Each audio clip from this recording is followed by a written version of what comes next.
Formula 1 drivers come in all shapes and sizes. Here is Max Verstappen as a triangle because of how pointy his Red Bull is. And here is Fernando Alonso as a circle because of how much of an all-rounder driver he is. Give this man any car, he sure as hell will be able to drive it. And here is Lance Stroll as a tractor. I believe this very much speaks for itself. Point is, F1 drivers come in all different forms, some positive, some negative, some straight, some gay. But today we'll be focusing on all the negative stuff, because in this video I'll be covering the 7 deadly sins as F1 drivers. If you guys are unfamiliar with the concept, the 7 deadly sins are made up of these cardinal sins. If you are guilty of even just one of these, you are going to be pretty unhappy with yourself. And if you are guilty of all of these things, then you are Nikita Mazepin. Trust me, the longer you think about it, the more it makes sense. But obviously, I can't put Mazepin as a representation for all of these sins, despite how accurate it might be. So of course, I'll be using a different F1 driver for each sin. Quick disclaimer, I know there's hundreds of different F1 drivers in the past, so it's completely fine if you guys don't agree with me on some of these, or if there's a more accurate choice that I might have missed. But then again, I still think Mazepin is probably the most accurate choice for everything. But without further ado, I'm feeling pretty selfish, so let's get into greed. Greed is defined as the immoderate love or desire for riches and earthly possessions, and for this context, the earthly possession is an F1 seat. This sin is perfectly represented by none other than Lance Stroll. Without a doubt, Lance Stroll is one of the greediest drivers in Formula 1. You might think that his dad paying for him to join F1 is already enough to satisfy the guy, but no, the man just wants more. Lance Stroll has had his paid F1 seat for over 7 years now, from his debut at Williams to his current run at Aston Martin, and to make matters worse, you could actually say that he's been getting worse over the years. Lance Stroll, as a Formula 1 driver, went from this... That's it, P1, P1. Yes, boys! to this. Verstappen. This was at the head of it. Oh, that is ridiculous. That is a huge hit into the back of Daniel Ricciardo for Stroll, who then had to pit. This is what it looked like on board. He didn't even take any accountability for crashing into Daniel in this clip, and instead said that it was Daniel's fault. The car in front of me just stopped right in front of me. I had nowhere to go. You're saying my mistake? Okay, I had started to calm down, but now that pisses me off. Lance's selfishness to have an F1 seat all for himself until the end of time, all to do nothing with it and just perform horribly at the expense of people who have actually worked hard on the car, is such a waste. Not to mention the new rising talents that could have taken his seat years ago and do so much more with it. Now, Lance is not just greedy to have an F1 seat all for himself for over 7 years, but he also wants the fastest car on the grid. Almost every time he crashes or does something wrong, he blames the car and everyone else around him. He never acknowledges that it's his fault. Finished. We're on the slowdown lap. Vettel just ran right into the side of me. Is that possible? Stroll is not looking where he's going. He also once pushed his personal trainer through his steering wheel and acted like a spoiled child not getting his favorite toy after a bad result. Here is interview footage of Lance Stroll after another disappointing session. Now, I really want you guys to listen carefully to what he says here. Well, Lance, we saw frustration from you on the TV screens. This obviously means so much to you. What are your emotions right now?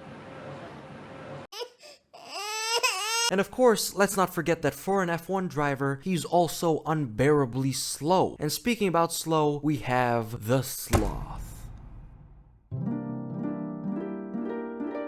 The sin of sloth is often defined as laziness, and while this may be the perfect sin for Eddie Irvine, who drove for Jordan and Ferrari from 1993 to 2002 and was marked the laziest F1 driver of all time by his former boss for spending more time in nightclubs than the gym, today I'll actually be covering a different kind of sloth. Not someone who is as lazy as one, but someone who drives like one. Nicholas Latifi. Latifi is without a doubt the sloth of Formula 1. He may not be the laziest driver, but is definitely one of the slowest drivers, barely ever finishing above P16. Now, I know you guys are saying, Rick, how could you possibly disrespect the GOAT of Formula 1 like that? And yes, guys, I am very sorry. But hey, you guys know how the saying goes, even goats can make milk.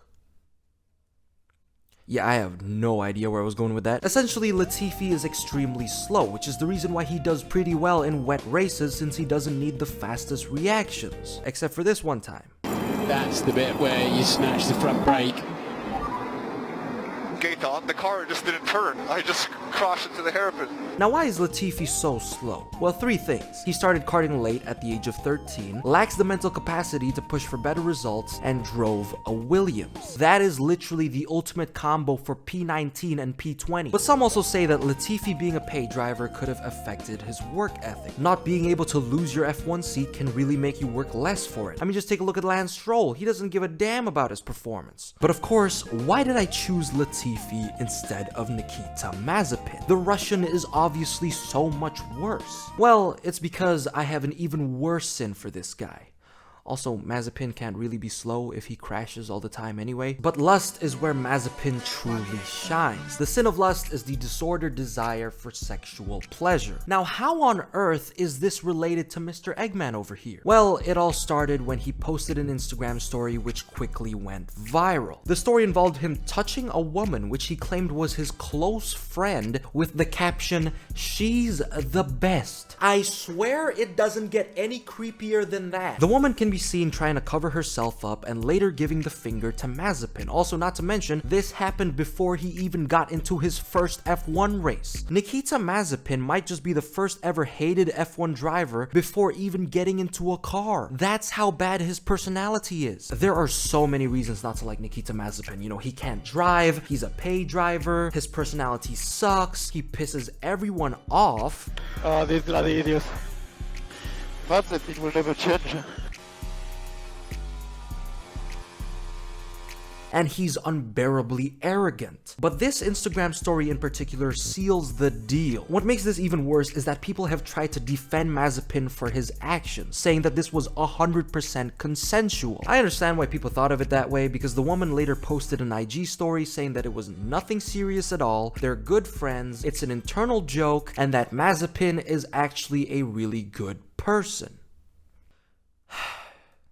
She had me at good friends. There is no way someone is gonna be good friends with this ballsack looking dude. Matter of fact, this woman's statements aren't even 100% true. If they were close friends, why did they unfollow each other right after the incident? And if it was consensual, why would she like this comment saying that Mazepin is a monster that needs to keep his hands to himself? Checkmate. Point is, Nikita Mazepin is so unlikable that this entire video can literally just be about him. But I'll save my rant for another time. Essentially, this was one of F1's biggest controversies, as Mr. Eggman over here, Eggman, ballsack, nutsack, looking face of a dude, fell for the sin of lust. All I have to say to you, Nikita, is get ready to take dick, because not a single woman in the world wants you after this bullshit. But now I'm feeling pretty angry just talking about this, so let's get into wrath.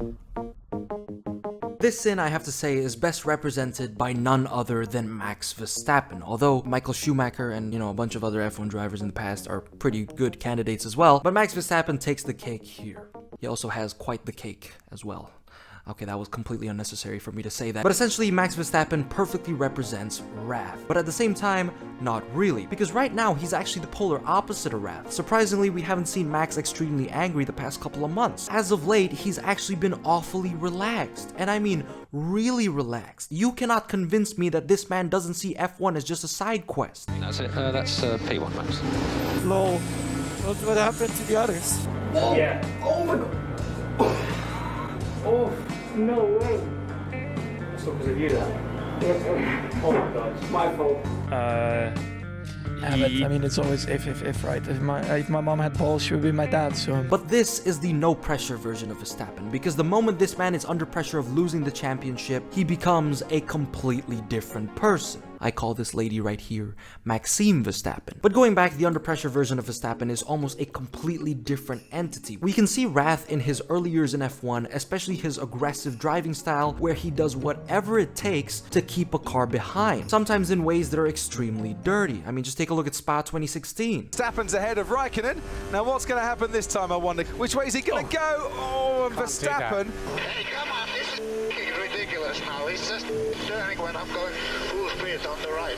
That's not correct in my view, but obviously FIA is looking a different way. I'm fine with fighting, but it should be, we should not do stupid things. Kimi spoke for more than 12 seconds here. I rest my case. Wrath is also defined as resentment with a desire for vengeance, and this perfectly describes under pressure Max. In Baku 2023, George Russell and Max made contact where Max's side pods were damaged, and safe to say, he wasn't very happy about it. We all have no grip. You all need to leave a little bit of space. Yeah, sure. But expect the next time the same, you know? The need for vengeance runs so deep in Max's personality, and his case with Esteban Ocon perfectly shows it. The iconic Brazil 2018. For context, Verstappen was a lap ahead of Ocon, and Ocon wanted to unlap himself, and this ended up happening. Down the inside he goes. What an idiot! What an idiot! But the highlight of Max's wrath was after the race, where this happened. His behavior after the race, we went on the scale, started to punch me, wanted to punch me, and you know, he can be upset, but if you are leading the race, you have to control it, you know, and when this happened, everyone thought that this was very unprofessional by Max. I mean, including myself too. You know, physical threats in this day and age, especially with cameras everywhere and kids watching? Come on, Max, what example are you going to set for your fans? At least punch Esteban Ocon off camera. Jokes aside, Max's wrath is insanely high. It doesn't affect his performance as a driver. Matter of fact, it might be the reason why he's one of the fastest. But it does affect how likable he is. I still like him a lot as a driver. I can't be the only one who actually loves the ruthless, media untrained version of Max. Just explain what happened between you and Esteban after the race. We saw. I don't really have a lot to comment on that, except that he was being a But a lot of people aren't a fan of that, and Max's occasional aggressive driving. But he's a lot more mature now though, and pretty funny too. I just hope that he stays that way. Gluttony often refers to the overindulgence or overconsumption of food or drink, and the sin of gluttony goes to none other than the legend himself, James Hunt. He was a British driver who won the 1976 F1 World Championship and was known for his iconic rivalry with Niki Lauda. If you're a new fan who doesn't know much about these two, I highly recommend you watch the movie Rush. It may not be 100% based on a true story, but you'll get a gist of what F1 was like back in the day and how beautiful this rivalry was, and if that's still not enough to convince you, I mean, just take a look at this clip. Terrible. Drives like a pig. Oh, you can't say that. Why not? It's a Ferrari. It's a shitbox. It's amazing. All these facilities and you make a piece of crap like this. Anyways, James Hunt was guilty of the sin of gluttony due to his overindulgence of pretty much everything. He would drink before every race weekend, smoke cigars, party like crazy, and has slept with thousands of women, specifically 5,000, including 35 flight attendants. This guy is the ultimate baller, and the craziest part is, he still won races. Unfortunately, in 1993, he passed away due to a heart attack, and while some may think that this was due to his overindulgent lifestyle, Niki Lauda told journalists that for 3 or 4 years before his death, James lived the perfect life, clear of any gluttony. But anyone can have a heart attack. Some fans say that it was because of James's previous lifestyle decisions that could have caused it years later, but there's no telling. Could James have lived a longer life if he didn't have such an over-the-top lifestyle? We'll never know. But aside from gluttony, another deadly sin is pride.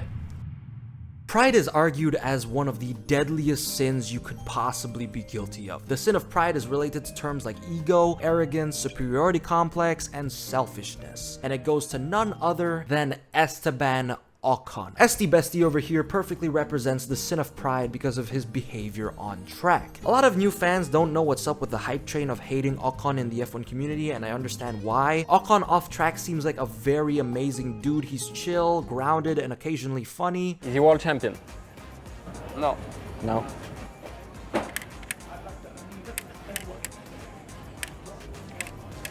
So many world champions. I said, you asked me if he is world champion. Yeah, you said no? Yeah.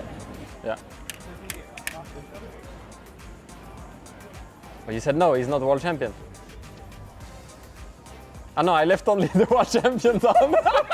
But the thing is, the moment he's on track, he becomes a completely different person, especially against his teammates. Ocon is best known for treating his teammates horribly, and people say that's because he wants to appear as the superior driver. He wants to show the world that he's worthy of competing against the likes of Fernando Alonso, Sergio Perez, and Pierre Gasly. This is totally understandable, but Ocon does this at the expense of putting his teammates in danger. Abre ya con DRS, se mete el morro, se cambia y ves lo que decís, ¿no? O sea, luego By the way, this was Ocon against Fernando. They're not even teammates anymore, and Ocon still drives like he wants to prove that he's so much better than him. I try my best to like Ocon, but the moment you think he's somewhat decent, he gives you a reason to completely change your mind. You've got Albon just ahead of Gasly here, and Ocon on the inside getting sent airborne.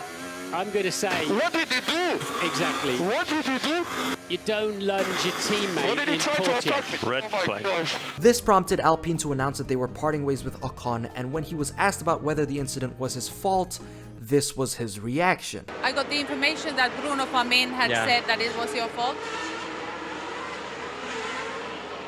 Ocon obviously behaves this way because of his background. He didn't come from a very wealthy family, so he had to fight his way to the top and knows the risks of losing his seat in F1 if he doesn't perform. And as someone with a similar background, I respect that a lot. A lot of people have to fight harder for things that people can easily get. Lance Stroll could cause a 10-car pileup and he would still be in Formula 1, whereas Esteban Ocon, he's one bad performance away from losing his seat. But still, this doesn't mean being overly aggressive towards every single one of your teammates. I mean, sure, Ocon, you won't lose your seat because you lack performance, but you will still lose your seat because you try to kill everyone that works with you, even after one of them helped you get your first win. Envy is another dangerous sin, but unlike the rest, it's very hard for me to pinpoint one example of an F1 driver. For this sin, it applies to everyone. Envy runs in every F1 driver's bloodstream like oil and cholesterol does in the average American citizen. Lewis Hamilton was jealous of Fernando Alonso in 2023 for his genius move to Aston Martin. On one side, this is really inspiring. And then on the flip side, it's obviously frustrating for sure. George and Alonso are envious of Max Verstappen's quick Red Bull. This question is for George and Alonso. Max is always on the podium. Are you jealous about his car, and did you ever think about ganging up on Max? We are jealous. We are jealous, yeah, for sure. Going back to the point, envy runs in every F1 driver. Each and every one of them have high competitive spirits, and it's what makes them successful in the first place. If you're not hungry, go home. Or have a buffet in your house. I don't know, you gotta deal with the hungriness somehow. Drivers get envious of each other all the time, especially teammates. Don't even get me started on Nico Rosberg and Lewis Hamilton. Those two getting along again is like asking One Direction to get back together. It's just not happening. So then you get back here, now I'm gonna start talking about the win.